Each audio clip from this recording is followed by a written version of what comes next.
Okay, welcome to Spitbucket in a special edition. We have travelled miles and miles from the office, literally about 30 metres to the other side of the wharf, and we are at Dalton House in Piermont in Sydney. And the occasion tonight is Australia's Wine List of the Year Awards 2011. And I've been very kindly joined by Chairman of the Judges, Peter Forrestal. Who is delighted to be on Spitbucket again. This is your first time with me, though, which is a sad thing, I've heard. Oh, well, it's the first time without Ken Garger, the great man of video, actually. But I'm pleased to be helping you out, Dan. Thank you very much, Peter. Go easy on me. I'm not Ken, but you know, I'm trying every day to get a little bit closer. Yeah, we'll just work on that sense of suave. That's what... The suavity, absolutely. We love your suavity, Ken. Anyway, back to the matter at hand. So tonight, the glitterati of Australia's restaurant set are about to arrive in a few minutes, just over behind camera there. And the finishing touches are being put on the ceremony. But tonight, apart from enjoying a few wines with a few different sommeliers and members of the media, tonight is really about understanding what makes a great wine list, and those great wine lists are being recognised in the awards. So, what we want to get out of Peter is a few clues about what the judges are looking for.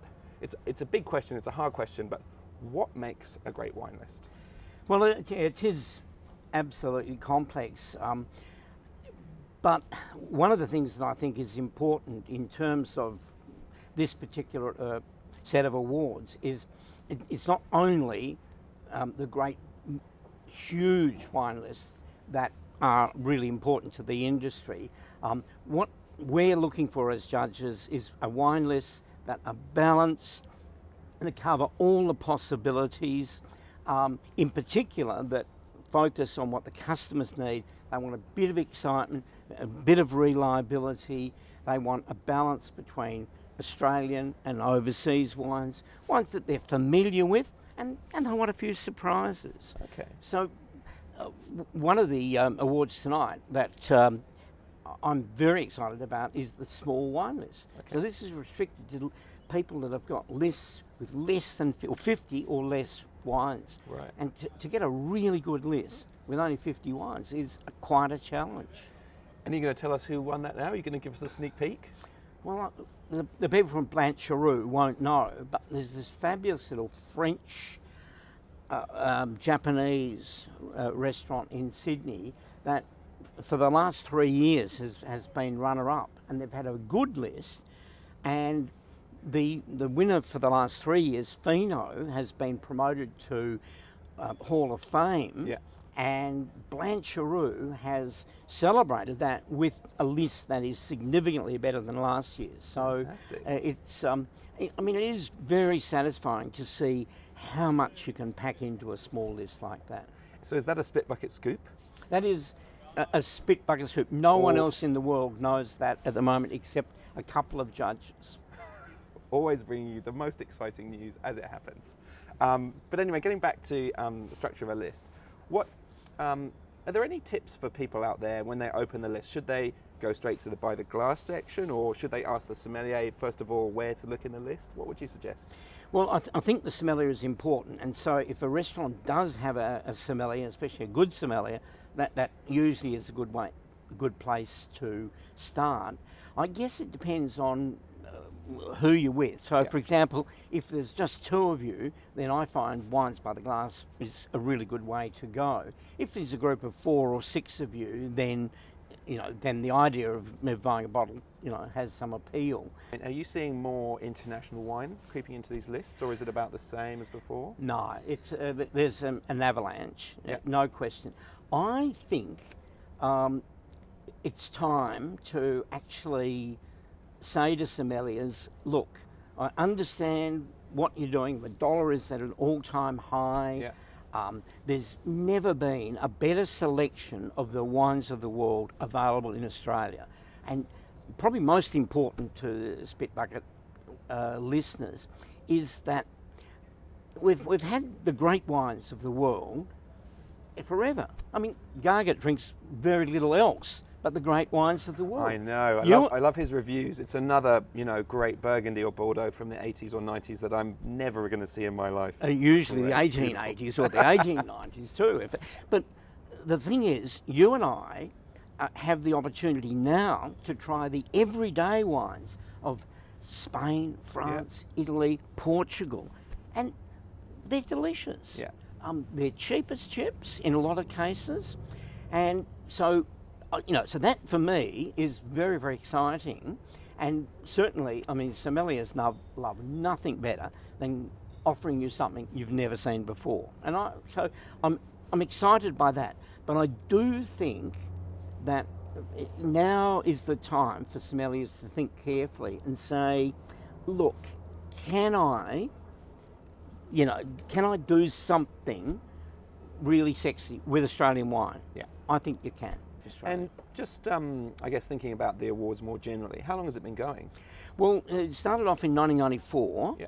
Judy and Rob Hurst, who were with the distributors Tucker Seabrook, they felt that if they could start an industry award, that it would improve the quality of wine lists in the country. And do you think it's had that effect? Well, I think the remarks have been absolutely stunning. And I think one thing that makes it so attractive is that Gourmet Traveller Wine really back it as well, and it gives it a wide audience, doesn't it? That edition where the results are published is probably the most popular of the year, I think, isn't it?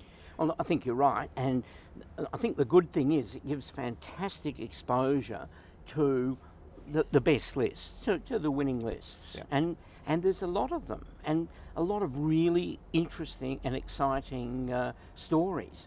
I guess what I'm delighted about is we've got some fabulous, well, if you like, corporate lists in Australia. So the last two winners have been Rockpool Bar and Grill in Sydney and Rockpool Bar and Grill in Melbourne. Now they are fantastic wine lists, and in actual fact, they're other restaurants in the same group have actually done quite well in this year's awards. Places with smaller, more compact, perhaps even more interesting lists.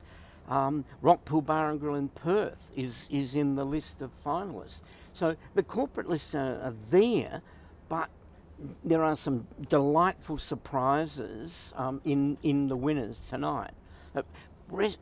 Restaurants owned by families that haven't spent huge amounts of, well, they've spent money, but it's not beyond the bounds of possibility that any small family restaurant could produce a list of world class.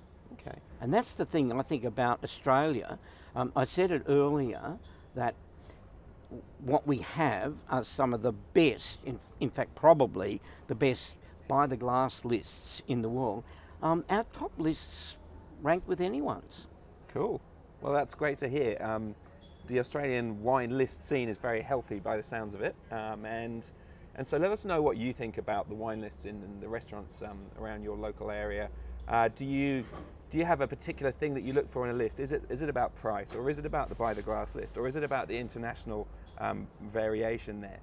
There's a topic going on the Spitbucket forum at the moment with a poll, so you can vote, and so get involved there, or leave a comment under the video, and really get out and enjoy those great wine lists that have popped up all over the place. So, Peter, I'm not Ken, but I hope it's been okay. I think you've been fantastic. And the view's been all right?